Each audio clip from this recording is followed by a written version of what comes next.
Porque Pedro entendeu que mesmo olhando para si mesmo, não havia nada nele que pudesse, de fato, chamar a atenção para que ele fosse ser escolhido. Se ele tivesse enviado seu currículo para o Rei dos Reis, que estava vindo trazendo esse novo reino, se ele envia seu currículo não seria aprovado.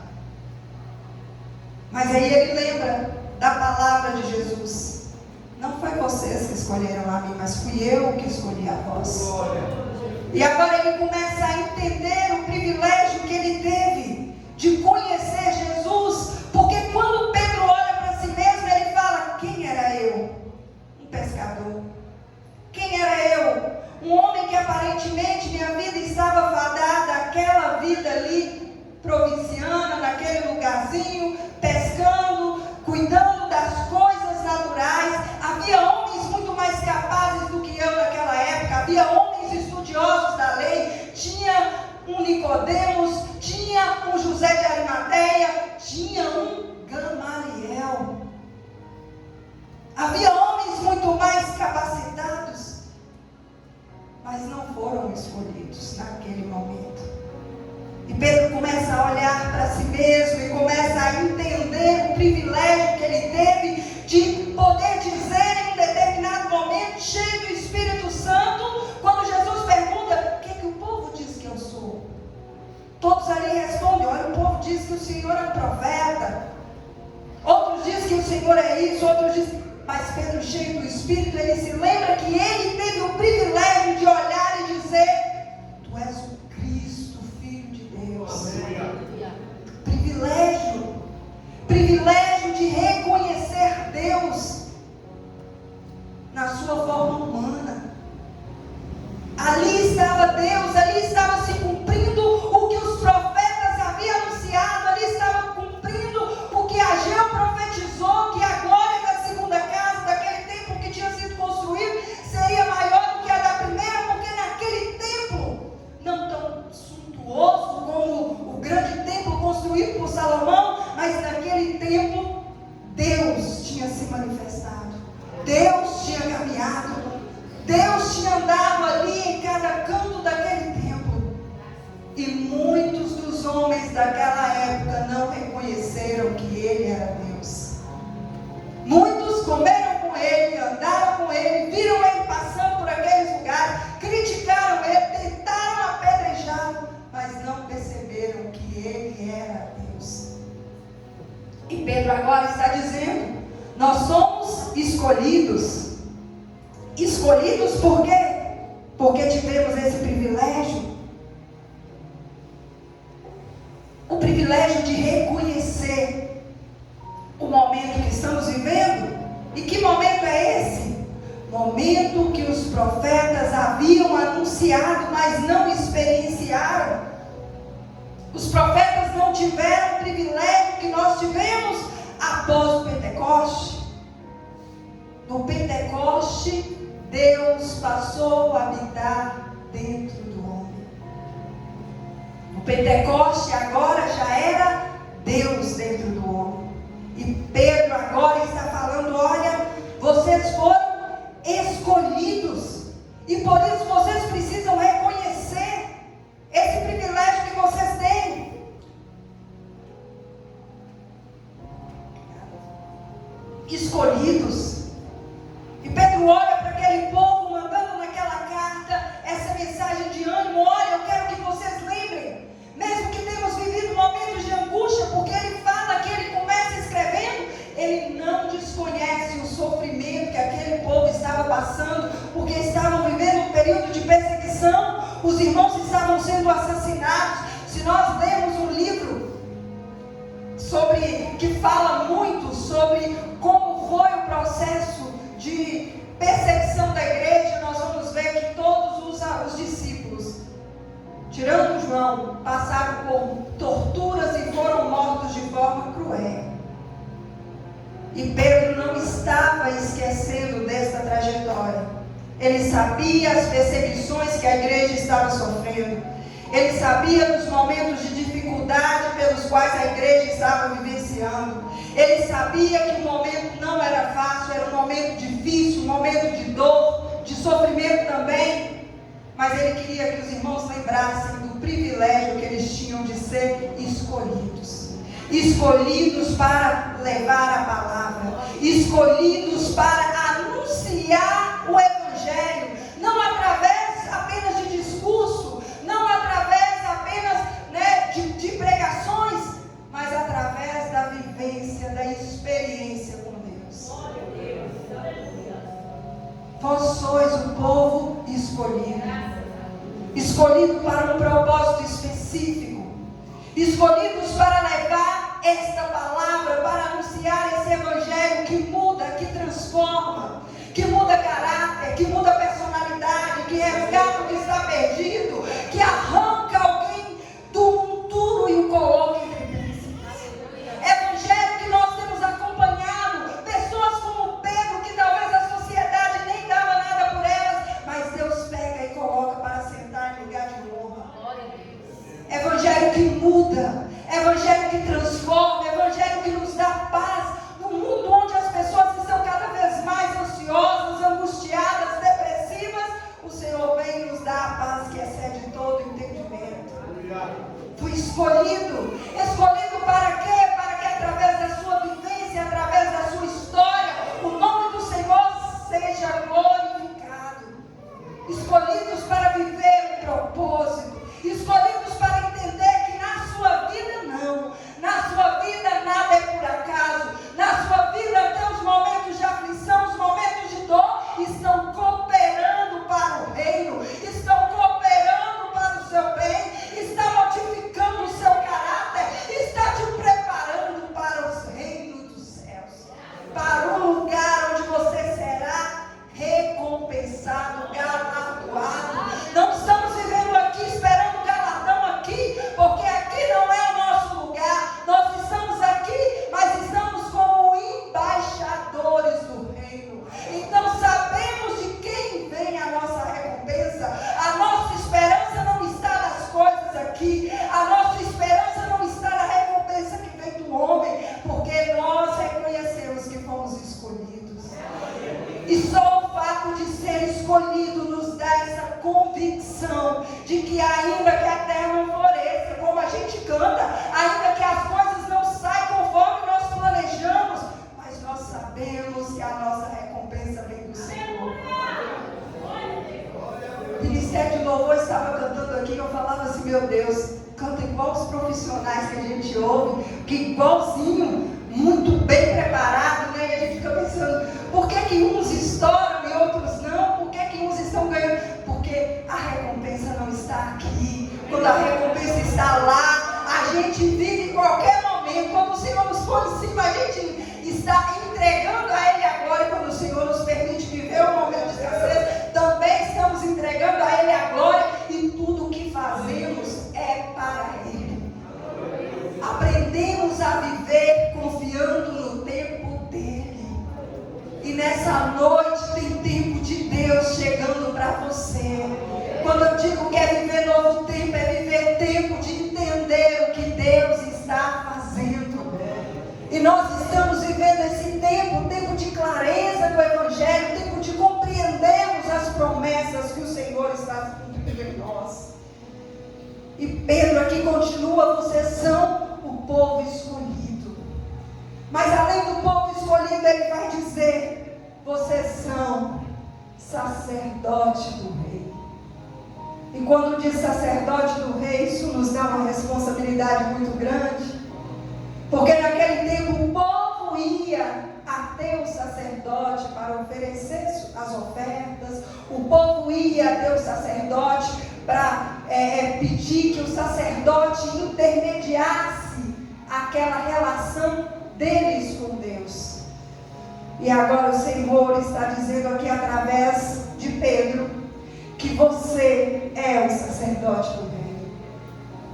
Quando o sacerdote passava pela rua, as suas vestes já anunciavam que ele era um sacerdote. Quando o sacerdote passava pela rua, o seu cheiro denunciava que ele era um sacerdote, porque o sacerdote tinha um perfume próprio. sacerdote tinha um cheiro próprio de sacerdote. E Deus sabia que nós não tínhamos o perfume de um sacerdote para usar. E aí Ele nos enviou Jesus. Aleluia. E através de Jesus nós fomos transformados, purificados. E Paulo vai escrever e vai dizer: vós sois o bom perfume de Cristo para os que se salvam e para os que se perdem. Há o perfume de Cristo derramado sobre nós quando experienciamos a grandeza do viver para Ele. Sai o cheiro de pecado, sai o cheiro da arrogância, sai o cheiro do orgulho, sai o cheiro fedido da inveja, sai o cheiro de tantos outros sentimentos que a carne produz. E entra o cheiro de Cristo, o bom perfume de Cristo, a mansidão de Cristo. Para quê? Para que por onde a gente passar, a gente possa anunciar as virtudes do Reino. E é por isso que nem adianta reclamar do emprego onde você está, porque Deus te enviou lá como um sacerdote do Reino. Não adianta reclamar da família onde você nasceu. Deus te plantou nessa família como um sacerdote do Reino. Não adianta reclamar do bairro onde você mora, da rua onde você mora. Deus te plantou neste lugar como um sacerdote do Reino. E olha que privilégio! Olha que privilégio você, representante do Rei, sacerdote do Rei. Significa que as pessoas que aproximam de mim, elas têm que se aproximar de Deus. Significa que as pessoas que estão ao meu redor têm que sentir cheiro de Cristo na minha vida. Significa que nós precisamos estar aliançados com o Senhor, de tal forma que as pessoas possam ser convertidas, possam ser, ter o Evangelho anunciado na vida delas, a partir só da minha vivência. Porque você está ali para intermediar essa relação. Você está ali para intermediar essa relação dessa pessoa com Deus. E foi para isso que você foi escolhido. Foi para isso que Ele te deu um ofício de sacerdote real. Foi para isso. Foi para que você anuncie as virtudes do Reino. Foi para que através dessa luta que você enfrenta no seu trabalho, você possa ser, recompensado pelo Senhor e essa luta se transformar num testemunho para o Reino. Foi para que através da sua vida, o esposo que ainda não se converteu, se converta. A sogra que ainda não se converteu, se converta. O sogro que ainda não se converteu, se converta. As pessoas que ainda não tiveram a oportunidade de conhecer Jesus, conheça através da sua vida. E não se iluda. Naquele grande dia nós vamos ficar surpreendidos com pessoas que às vezes a gente olha, só vinha na igreja, dobrava o joelhinho aqui e voltava para casa, e quando chegarmos lá no céu, essa pessoa vai estar resplandecendo de uma forma diferente, porque para nós ela simplesmente vinha, ajoelhava e voltava para casa, mas para o Reino ela estava trabalhando de uma forma tremenda. Os vizinhos da esquerda, os vizinhos da direita, só vinha nela cheiro de Jesus. Por onde ela passava, as pessoas só viam nela cheiro de Jesus. E é por isso que quando as pessoas tinham um problema, chegavam para ela e dizia: ore por mim, me ajuda. Porque quando as pessoas queriam o endereço de Deus, era na porta dela que elas batiam. E essa é a tua função. Para os que estão se perdendo, quando eles sentirem necessidade do endereço de Deus, é na sua porta. É na porta do sacerdote. Porque não é só aqui no momento de culto que o sacerdote está atuando, não. Lá na sua casa também tem que ter adoração. Porque o sacerdote aqui é o sacerdote que carrega a presença. É aquele lugarzinho reservado onde a presença de Deus estava constantemente. Era aquele santíssimo lugar onde Deus A presença dele ali era marcada. E olha só, a palavra vai dizer a nosso respeito que nós somos templo do Espírito, que Deus habita em nós. Só de ficar na casa de Obed-Edom, a arca, nós vimos como aquela casa foi abençoada por um curto período de tempo. Então é por isso que as bênçãos do Senhor, elas te acompanham por onde você for, por conta dessa presença. Às vezes Deus te tira de um lugar e te manda para outro, e as bênçãos te seguem. Por quê? Por conta dessa presença. E Pedro nos diz isso com tanta clareza. Vocês são sacerdotes do rei. Vocês são sacerdócio real. Mas além de ser esse povo escolhido, além de ter tido o privilégio de ser escolhido, além de ter consciência que você é sacerdócio, é um sacerdote do reino, que há sobre você essa presença maravilhosa, Pedro ainda vai dizer que nós somos a nação santa. E quando fala da nação santa, eu lembro de Gênesis 12, quando o Senhor chamou aquele homem e falou: vem, Abraão. Nesse tempo, a manifestação de Deus, eu falo que é como se fosse a mente, né? Nós também temos corpo, alma e espírito, e o nosso Deus é um Deus triuno. A mente criadora se revela no início, e agora essa voz chama aquele homem em meio a tantos deuses que tinha ali naquela nação onde ele estava, naquele território onde ele estava. Aquele homem estava ali em meio a tantos deuses que Terá, seu pai, estava fabricando, segundo Flávio José. E de repente esse homem ouve uma voz, e ele obedece essa voz. Ele vai seguir essa voz. Uma voz que fez promessas para ele, que vai falar para ele: olha, vem, sai da tua terra, sai da tua parentela, sai do conforto. Porque ele estava numa cidade, não era igual hoje, que nós conseguimos deslocar com facilidade, que nós temos aí os caminhos já, as estradas já traçadas. Naquela época em que as matas eram cada vez mais fechadas e que o perigo era constante, Deus fala: vem, sai da tua terra, sai do meio da tua parentela e vem para uma terra que eu vou te dar. E olha, eu tenho uma promessa para você: em ti serão benditas todas as famílias da terra. E esse homem acreditou, e ele saiu do conforto e foi para abençoar a terra de Canaã, porque ele foi com uma promessa. Ele foi com a promessa de que Deus abençoaria os que o abençoassem. Deus estava concedendo uma oportunidade àquela terra de ser abençoada através da vida dele. E Deus prometeu para ele uma nação. E um homem em um contexto de esterilidade, porque sua esposa era estéril, agora vai ser pai de uma grande nação. Dele vai vir Isaac, Jacó, as 12 tribos, né?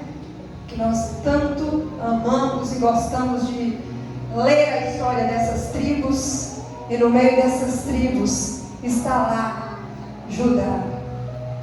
E de Judá nós vamos ver Jesus. Promessas que foram feitas se cumpriram através de Jesus. Deus se manifestou em carne para aquela nação. Veio para os que era seu. E eu gosto muito desse texto de João, porque esse texto foi a minha cura. Foi com esse texto que o Senhor curou a minha alma. Foi com esse texto que eu descobri a minha identidade. Eu estava vivendo, nasci na igreja, criada na igreja, morando com minha avó desde bebezinha. E em meio a tantas dúvidas que eu comecei a ter na adolescência, obrigada pastora, na adolescência, dos 12 aos 18 anos é um período em que nós formamos a nossa identidade, de acordo com a psicanálise, a psicologia. É esse período que nós vamos formar a identidade. É o momento que a gente decide qual religião, que a gente toma as decisões importantes da nossa vida. E em meio aos meus conflitos, eu que morei sempre com minha avó, nem sei quem é o meu pai, comecei a ter dúvidas, questionamentos e comecei a sentir muita coisa que não era legal. A carne produziu todos os seus frutos de dúvidas, de medo, de ansiedade, de rejeição. E eu adolescente, eu me lembro que minha avó me deu uma Bíblia de presente. E um dia eu estava muito angustiada mesmo, mas sempre gostei muito de ler. E eu estava tão angustiada que minha avó falou: por que você não lê? Aí eu falei: vou ler. E quando eu abri a Bíblia, eu abri em João, capítulo 1. E quando eu abri a Bíblia, eu comecei a ler a história. Quando eu comecei a ler a história, lá estava uma frase que me marcou profundamente: veio para os que era seu, mas os seus não o receberam. Mas a todos quanto receberam, deu-lhes o direito de serem feitos filhos de Deus. Aquela mensagem me impactou profundamente. Porque eu olhando para aquela história, eu falei: ele sabe o que é rejeição. Mas ele não baixou a cabeça por conta da rejeição. Ele sabe o que é ser rejeitado. Mas ele não sentou na cadeirinha de vítima e falou: nossa, me rejeitou. Não, ele sabia o propósito dele, ele sabia qual era a missão dele, e ele pegou aquela rejeição e explodiu. Perdeu quem rejeitou, ganhou eu, ganhou você, ganhou o mundo. Nós ganhamos com a rejeição dele, aquilo que trouxe dor. É por isso que Isaías vai falar: ele foi ferido, mas pelas suas feridas nós fomos sarados. Aleluia. Pela sua rejeição eu fui curada. Eu fui curada quando eu vi que ele sabia o que era rejeição, mas ele não se acomodou ao que a carne poderia produzir. Ele se reergueu e trouxe vida para mim. É desse Jesus que eu estou falando. É esse nome que você tem o privilégio de ser escolhido para anunciar. Eu não estou te falando de uma história de carrochinha. Eu não estou te falando de uma história fajuta. Eu não estou te falando de uma mitologia. Eu estou te falando de algo real. Eu estou te falando de uma palavra que eu vivo todos os dias. Eu estou te falando de uma palavra que é vida para mim, que é alimento para mim. Eu passo pelas mesmas aflições que qualquer um de vocês aqui, mas todas as vezes que eu paro para meditar nessa palavra, ele fala comigo, ele me levanta, ele me ergue. Eu tenho orgulho de anunciar o nome dele. Eu tenho orgulho de dizer que ele transforma. Eu tenho orgulho de dizer que ele faz, porque ele fez na minha vida. Ele pode fazer na sua também. Não importa o que você está vivendo nessa noite. Talvez você esteja sendo perseguido, humilhado. Talvez você esteja passando por um momento de aflição. Talvez as lutas dessa vida tenham te afligido tanto que a sua sensação é de que não tem saída. Eu quero te dizer que isso é ilusão da sua alma. Eu quero te dizer que a alma, ela engana a gente. É por isso que vários deles, tanto Isaías quanto Jeremias, vão falar: cuidado, seu coração é enganoso. Nossa mente nos engana, nos faz ter medo, nos faz desanimar, nos faz querer retroceder, nos faz duvidar de quem somos, nos faz desistir dos nossos sonhos. E olha, todos nós passamos por momentos de fragilidades emocionais. Abraão, o homem que nós referenciamos como o homem da fé, o pai da fé. Quando a gente pensa em fé, a gente pensa em Abraão, porque talvez eu e você não teríamos a fé que ele teve naquele momento. Mas se você ler o capítulo 15, você vai ver que Deus chega para falar com Abraão. E Abraão fala com Deus: Senhor, Deus prometendo muitas coisas para Abraão, e Abraão fala assim: Deus, por que o Senhor está me prometendo tantas coisas? Se o filho, se quem vai herdar tudo que eu tenho é o meu servo Eliezer. Por um período de tempo, Abraão duvidou que ele iria gerar um filho. Por quê? Porque as circunstâncias não permitiam a Abraão olhar e visualizar a possibilidade daquilo se realizar. E às vezes nós também. Às vezes Deus faz promessas tão grandes para nós e nós olhamos para as possibilidades e achamos que não vai se realizar. Nós achamos que não há possibilidades daquilo acontecer. E Abraão agora começa a falar com o Senhor: mas Senhor, tudo que eu tenho quem vai herdar é Eliezer. Mas o Senhor responde para ele: não, Abraão, não é Eliezer que vai herdar. Você vai ter um filho, Abraão. Olha para as estrelas. E Abraão, alguns historiadores contam que Abraão saiu e quando ele olhou era dia. Dá para ver a estrela de dia? Impossível, né? E olha o que Deus faz. Manda Abraão olhar a estrela de dia. E Abraão olha e o céu está limpo. E Deus fala: olha para as estrelas, Abraão, assim vai ser a sua descendência. E quando Deus diz isso, Deus trabalha conosco com a metodologia de fácil entendimento. Por isso que não precisa rebuscar muito, porque Deus fala conosco da forma que precisamos entender. Quando Deus diz para Abraão: olha para as estrelas, Abraão se lembrou que era dia, não dava para ver estrelas, mas logo mais, era só mais um pouquinho de tempo, o céu ia mostrar as estrelas que já estavam lá. E a Bíblia diz que Abraão creu e isso foi imputado por justiça. Eu não sei quais são os projetos e os sonhos que estão enterrados para você nessa noite, mas eu quero te dizer que você foi escolhido para anunciar as virtudes do reino. Eu sei que talvez você olhe e não veja as possibilidades das coisas se concretizarem, mas nessa noite é só um pouquinho de tempo. Continue, persista crendo, porque quando a gente crê, isso é nos imputado por justiça, e o reino de Deus traz à existência as coisas que não existem, e aquilo que não tem possibilidade, o Senhor materializa, e o nome dele é glorificado, porque nesse momento você vê que não é pela sua capacidade, nesse momento você vê que não é pela sua técnica, não é porque você é bom, mas porque ele é misericordioso, e ele já tinha te escolhido para viver aquilo que ele projetou. É esse o Deus que nós servimos. É esse o Deus que nós servimos, que nas nossas fragilidades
E quando parecia que não ia dar certo, Deus separa a Barnabé e separa a Paulo. Você é sacerdote do reino. Talvez as coisas ainda não se concretizaram. Talvez você está vivendo um período em que Deus está moldando o seu caráter. Não tenha medo de ser moldado por Deus. Não resista aos processos pelos quais Deus nos leva, porque tudo que Ele faz é para o nosso processo de crescimento. Tem situações pelas quais passamos que é Deus moldando o nosso caráter. Deus trabalhou o orgulho de Paulo, Deus trabalhou o caráter de Paulo, trabalhou de tal forma que Paulo pôde dizer: já não vivo mais eu, mas Cristo vive em mim. Sacerdote é você. Esse mesmo Espírito que habitou em Paulo e levou Paulo a escrever quase todo o Novo Testamento, é o mesmo Espírito que habita em você. É o mesmo Espírito que se move em você. Mas às vezes estamos tão cheios de nós mesmos que não conseguimos parar para permitir que o Espírito flua em nós. Às vezes estamos tão envolvidos em tantas coisas que não paramos para meditar nos rituais que precisamos realizar diariamente. Rituais de intimidade. O incenso não poderia parar de ser queimado sobre o altar. Era todos os dias. E às vezes a gente quer viver uma vida com o Espírito Santo, uma vida de escassez. Ir na igreja no domingo e volta para casa e só no outro domingo. Não tem como o sacerdote dar conta de manter o fogo aceso se não tiver continuidade, se não tiver persistência, se não tiver diariamente um fogo ardendo sobre o altar. Aleluia! Como está o fogo aí nesse altar? Tem que arder. Eu tenho que chegar num culto gostoso como esse e sentir Deus. Quando eu vejo uma coreografia, quando eu vejo um louvor, eu tenho que ter gratidão, porque é um culto para Ele, onde Ele foi referenciado em todo culto. Glória a Deus. O fogo tem que arder. Quando eu estou em casa lavando uma vasilha, quando eu acordo e tenho o privilégio de respirar. Tanta gente andando ansiosa, e como psicanalista, eu tenho uma técnica que eu sempre ensino para as pessoas, né? Para quando estão ansiosas, e é uma técnica que eu ensino com muita alegria. Falo, gente, está ansioso, o coração está disparado, estou com falta de ar. Eu falo, olha, a técnica é simples, é respirar. Você vai deixar o ar entrar e vai soltar o ar. Sabe o que significa o respirar do homem? Qual o nome de Deus?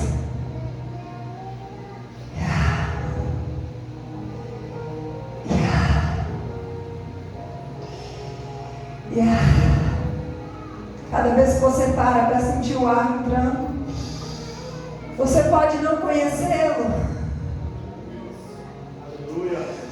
Você pode não saber o que ele faz. Você pode nunca ter ouvido falar dele. Mas cada vez que você puxa o ar e solta o ar, você está dizendo o nome dele. Oh, glória a Deus. Você está dizendo o nome dele. É o Deus que está nos nossos lábios, e até o nosso último respirar nós declararemos que Ele é Yahvé, o Todo-Poderoso, aquele que colocou o sopro de vida em você e colocou a presença dele em você. E é por isso que, como sacerdotes do reino, pensamentos suicidas, pensamentos de desistir não podem habitar no nosso coração e na nossa mente, porque nós temos a fonte de vida que é Jesus.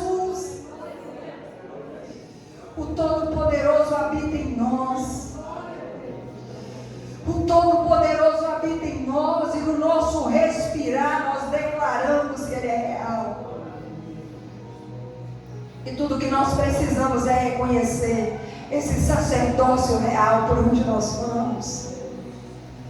Muita gente está perecendo, morrendo mesmo, morrendo na ansiedade porque não sabe o que é ter paz. E você é sacerdote do reino para dizer: é possível ter paz, é possível viver uma vida em paz, porque eu sei o que é paz. E não é porque eu não tenho problema não, é porque eu sei quem tem crido, eu sei que Ele está cuidando, eu sei que o meu amanhã, muito melhor do que foi ontem, porque Ele já está lá no meu amanhã e Ele já cuidou de tudo. Esse é o Deus que nós servimos, o Deus que cuida, o Deus que sabe das suas necessidades mais íntimas, o Deus que quer que você entenda a importância de ser sacerdote do reino. Essa presença tem que estar em você, esse espírito que vibra a vida tem que estar em você. Onde a arca chegava, a diferença era feita. Até quando os filisteus roubaram a arca,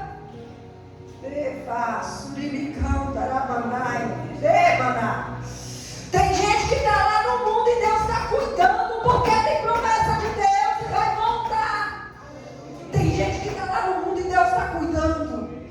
A arca estava lá no meio dos filisteus, mas quando colocaram a arca no templo de Dagon caiu prostrado diante da arca. Tem gente lá no mundo e Deus dando livramento, porque Deus está trabalhando.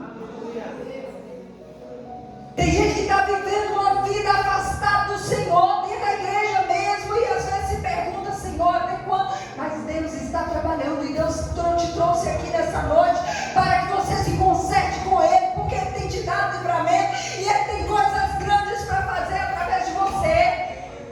Deus quer que você seja bênção, canal de bênção, de mudança, de transformação. Há um selo sobre você.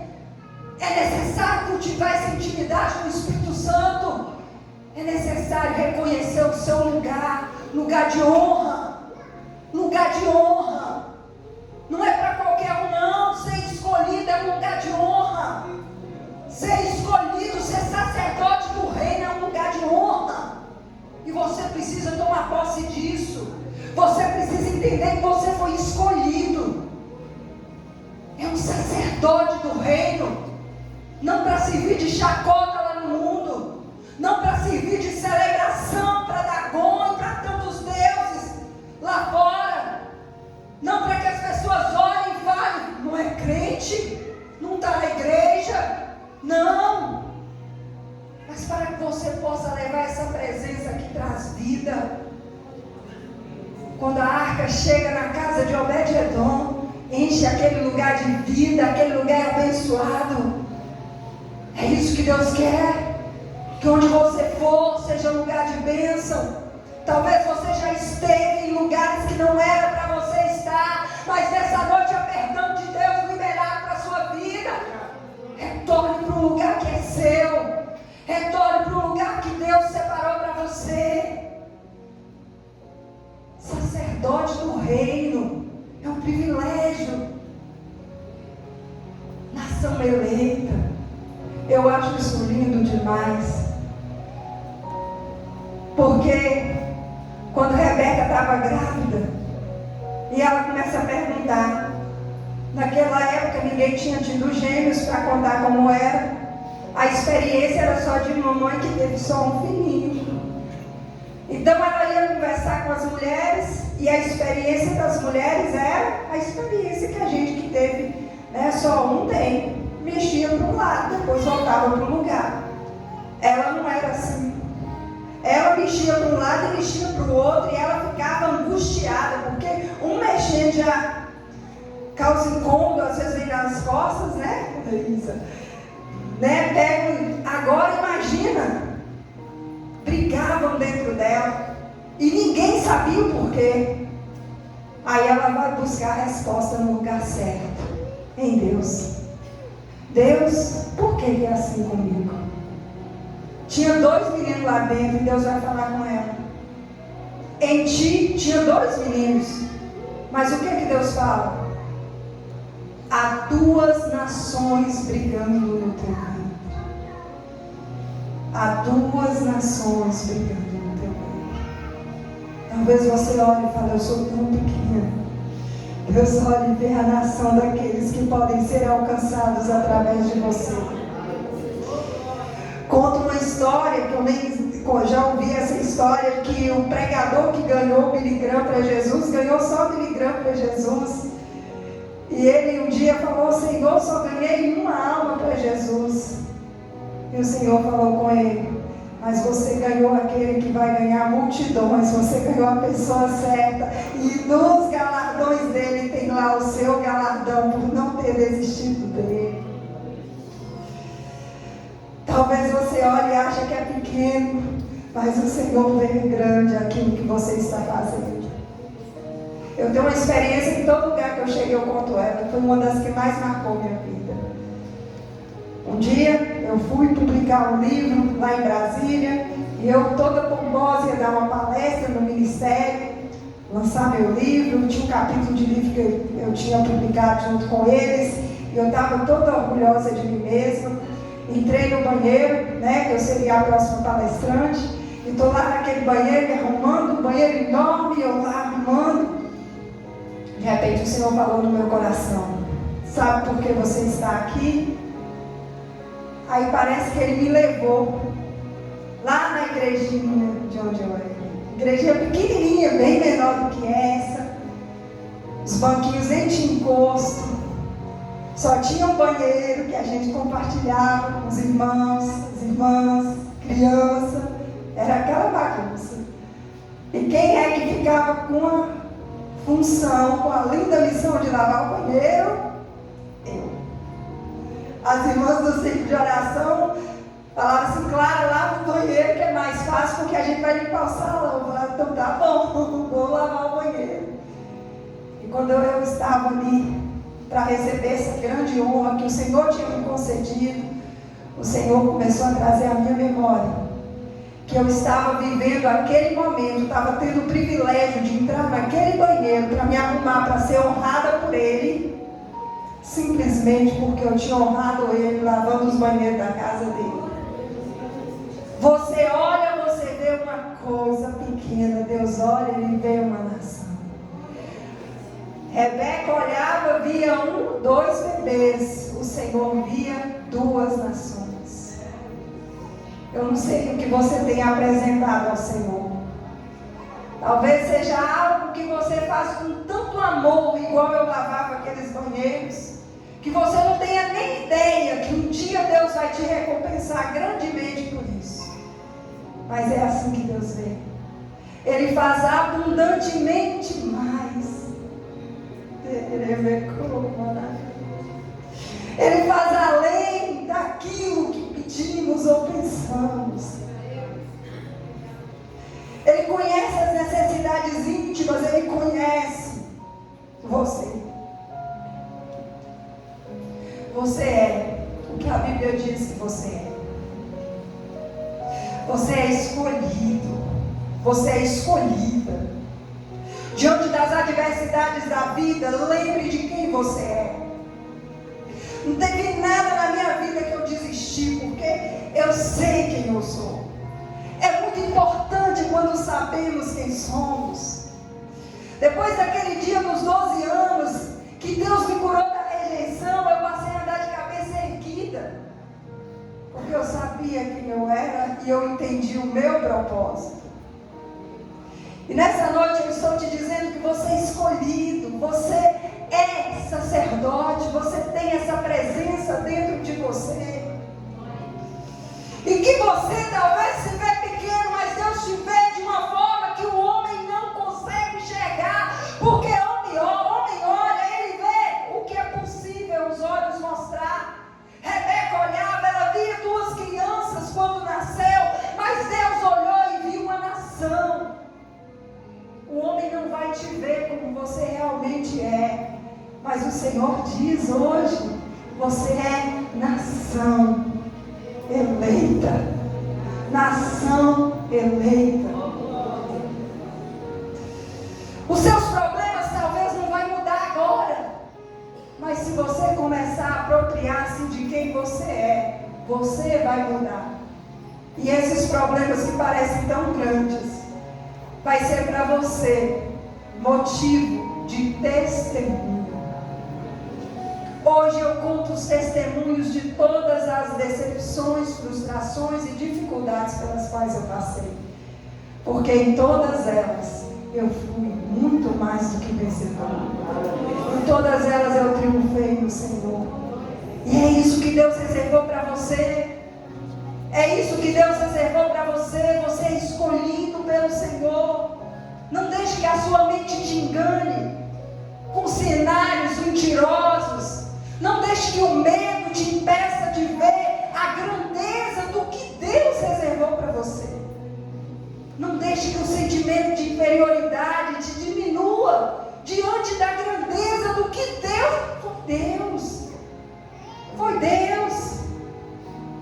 Ele vai falar para Davi: olha, eu te tirei de trás das malhadas, e ele te tirou, eu não sei de qual região, de qual lugar, de qual situação ele te tirou, mas ele te chamou das trevas para a sua maravilhosa luz, para que você vá e dê fruto. Ele é maravilhoso. E nessa noite Ele está aqui só para renovar para você essas promessas. Só para que você se aproprie. Só para que você chegue em casa hoje e coloque lá uma rotina. Priorize o altar. O fogo tem que arder continuamente sobre o altar. Já estou finalizando a mensagem. E eu quero que você só curve sua cabeça e faça uma oração de entrega ao Senhor nessa noite. Só faça uma oração de confissão aí ao Senhor nessa noite. Só você sabe as áreas que o inimigo tem tentado te atacar. Só você sabe as brechas que foram dadas em algum momento e como o inimigo aproveitou dessas brechas, como ele tem trabalhado na sua mente para te desmotivar. Mas nessa noite comece a lembrar dessas promessas. Peça ao Senhor para colocar essa palavra dentro de você como um alimento, para que você caminhe muito como Elias caminhou após se sentir frustrado porque as coisas não saíram conforme ele planejou. Comece a falar para o Senhor das suas fragilidades, Ele sabe. Comece a falar para o Senhor o medo que quer te tomar. Comece a falar com o Senhor às vezes a ansiedade quer roubar as suas promessas, mas fale com Ele enquanto você está disponível para ser esse anunciador das virtudes do reino, o quanto você está disponível para ir até aqueles que estão precisando desse bom perfume, desse cheiro dele. Senhor, nós te damos graça. Te damos graça porque Tu és tudo em nós. Te damos graça, Senhor, porque sem Ti nada podemos fazer. Te damos graça pelos nossos irmãos que nos antecederam, Pai. Oh, Senhor, homens e mulheres que viveram experiências incríveis contigo para servir, Pai, de experiência para nós, para que nós pudéssemos crer mais e saber que da mesma forma que o Senhor foi com eles, o Senhor é conosco. Te agradecemos pela história que estamos escrevendo aqui hoje. Te agradecemos pela Tua palavra. Te agradecemos, Senhor, pelos 24 anos dessa igreja. Essa porta que muitas vezes o inimigo quis, Senhor, fechar, mas as portas do inferno não prevaleceram. Oh, Senhor, nós te agradecemos pela vida dos pastores, Senhor, do Teu filho escolhido por Ti para ser o anjo dessa igreja e cuidar desse rebanho precioso do Senhor. Te agradecemos, Pai, pelo renovo, pelo ânimo que o Senhor tem dado a Ele todos os dias para continuar fazendo a Tua obra, pela esposa que está ali do lado sustentando, oh Senhor, pela família dele que o Senhor tem preservado. Nós te damos graça, Pai. Te damos graça pelo ministério de louvor, ministério de dança, oh Senhor, por cada membro dessa igreja. Nós te celebramos, ó Pai, e te agradecemos por essa família amada do Senhor aqui nesse bairro. Em nome de Jesus. Amém. Eu agradeço, pastor.